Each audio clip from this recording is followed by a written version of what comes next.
Hello, this is a devlog of the BotFightPaintball third-person shooter game that I'm working on.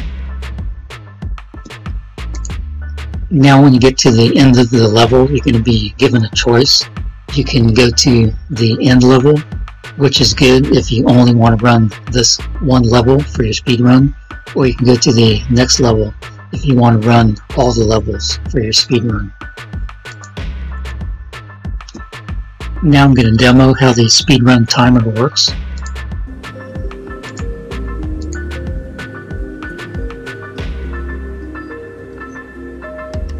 You can use any level. I'm going to show you just on level 2.